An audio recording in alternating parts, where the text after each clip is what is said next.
निवृत्तीनाथ महाराज पालखी रथाचं धाकटी पंढरी कर्जत शहरात मोठ्या भक्तिभावानं स्वागत करण्यात आलं। या प्रसंगी पालखी रथाचे प्रमुख हवक मोहन महाराज बेलापूरकर यांच्यासह सेवेकरी, मानकरी, पूजेकरी यांचा सन्मान, कर्जतचे ग्रामदैवत श्री संत शिरोमणी सद्गुरू गोदर महाराज यात्रा कमिटी, तालुका प्रशासन आणि सर्व पक्षीय राजकीय पदाधिकारी यांच्या हस्ते करण्यात आले। यावेळी ज्ञानोबा माऊली, तुकाराम आणि जय हरीच्या जयघोषणेनं शहरातील वातावरण भक्तिमय झाले होते। शहरात ठिकठिकाणी संतश्रेष्ठ निवृत्तीनाथ महाराजांच्या पालखी रथाचे दर्शन भाविक घेत होते।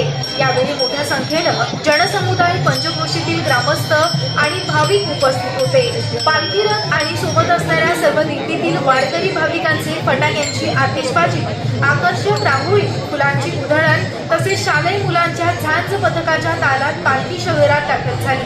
शहरातील चौकाचौकात पालखीचं दर्शन भाविक घेताना दिसत होते। पालखीतील शिस्तबद्ध वारकरी डोक्यावर तुळस, हातात टाळ, पिनागे, ज्ञानोबा माऊली, तुकाराम अशा भक्तिभावात वारकऱ्यांसह मुस्लिम भाविक देखील रंगून गेले होते। यंदा पालखी मुक्काम असणाऱ्या महात्मा गांधी विद्यालयाच्या प्रांगणात पालखी पोहोचली असता या ठिकाणी आरती करण्यात आली।